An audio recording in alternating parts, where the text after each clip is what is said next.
Green tea versus black coffee. వేగంగా బరువు తగ్గాలి అంటే ఏది బెస్ట్?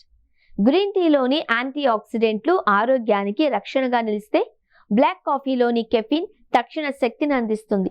ఒకటి పొట్ట చుట్టూ ఉన్న కొవ్వును నిదానంగా కరిగిస్తే, మరొకటి వ్యాయామం చేసే సమయంలో మీ శారీరక సామర్థ్యాన్ని పెంచుతుంది.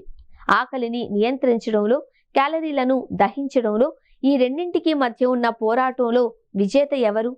వైద్య నిపుణులు ఏమంటున్నారో ఇప్పుడు చూద్దాం. గ్రీన్ టీ ముఖ్య పదార్థం.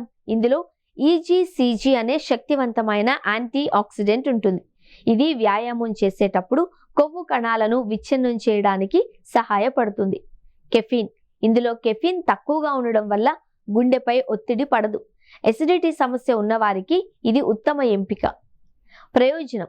ఇది నిదానంగా కానీ దీర్ఘకాలికంగా బరువు తగ్గడానికి మరియు రక్తంలో చక్కెర స్థాయిలను స్థిరంగా ఉంచడానికి తోడ్పడుతుంది.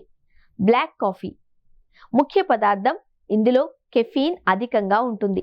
ఇది కేంద్ర నాడీ వ్యవస్థను ప్రేరేపించి మెటబాలిజంను 3 నుండి 11% వరకు వేగంగా చేస్తుంది. శక్తి ప్రదాత. వ్యాయామానికి ముందు బ్లాక్ కాఫీ తాగడం వల్ల శక్తి స్థాయిలు పెరిగి ఎక్కువసేపు వర్కౌట్ చేసే సామర్థ్యం వస్తుంది. ఆకలి నియంత్రణ. ఇది ఆకలిని కలిగించే హార్మోన్లను తాత్కాలికంగా అణిచివేస్తుంది. దీనివల్ల తక్కువ ఆహారం తీసుకుంటారు. మరి ఏది ఎంచుకోవాలి? మీరు వేగంగా క్యాలరీలను దహించాలి అనుకుంటే బ్లాక్ కాఫీ ఉత్తమం. ఇది విశ్రాంతి సమయంలో కూడా ఎక్కువ క్యాలరీలను ఖర్చు చేసేలా చేస్తుంది. మీకు ఎసిడిటీ లేదా నిద్రలేమి సమస్యలు ఉంటే గ్రీన్ టీ సురక్షితమైన మార్గం. ఇది శరీరాన్ని డీటాక్స్ చేయడంలో కూడా మేలు చేస్తుంది. ఏది తాగినా పరిమితంగా తీసుకోవడం ముఖ్యం. బ్లాక్ కాఫీని మరీ రాత్రిపూట తాగడం వల్ల నిద్రకు భంగం కలగవచ్చు.